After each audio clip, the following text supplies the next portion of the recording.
జీవితంలో చాలా పరిస్థితులు మనల్ని వెనక్కి లాగుతూనే ఉంటాయి. అవి మన ఆర్థిక ఇబ్బందులు కావచ్చు, కుటుంబ సమస్యలు కావచ్చు, వ్యక్తిగతమైన సమస్యలు కావచ్చు, కారణం ఏదైనా కావచ్చు, ఎప్పుడూ బలంగా మనల్ని కింద పడేయడానికి లాగుతూనే ఉంటాయి. అప్పటిదాకా మన అనుకున్నోళ్ళు, మనతో ఉన్నోళ్ళు మన చుట్టుపక్కలే ఉంటూ ఎందుకో తెలియని ఒక ప్రేక్షక పాత్ర వహిస్తారు తప్ప ముందరకొచ్చి చెయ్యిచ్చి బయట పడేసేటువంటి ప్రయత్నమే చేయరు. వాళ్ళు ఏమన్నా చేస్తారేమో అని మనం ఆశగా చూసి అక్కడే నిశ్శబ్దంగా ఉండిపోవడం తప్ప ఒక్కడుగు కూడా ముందరకేసేటువంటి అవకాశం ఉంటుంది.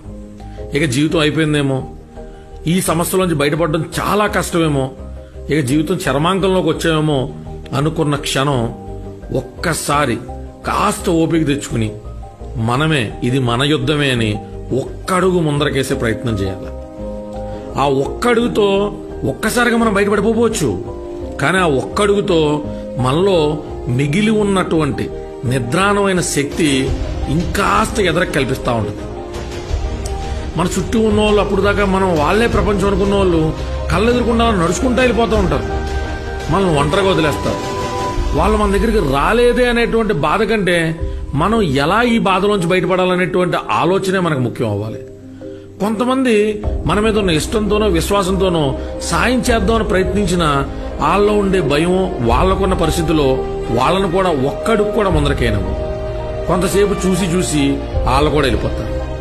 అప్పుడు మనతో పాటు ఉండేది మనం మాత్రమే. మనమే ఎక్కడ లేని ఓపికని కొంగదీసుకుని ఎదరికెళ్లే ప్రయత్నం చేస్తే అప్పుడు దాకా పిలవని బంధువులు, తెలియని బంధువులు కూడా ఆపద కాలంలో ఆదుకోవడానికి అదిగో అక్కడున్న నీటి ఏనుగులు వచ్చినట్టు కాపాడడానికి వస్తాయి.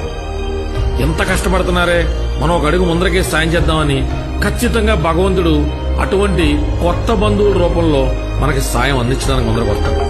మనల్ని ముందరకి తీసుకెళ్తాడు కూడా, మనల్ని ఆ సమస్యలను బయట పడేస్తాడు కూడా.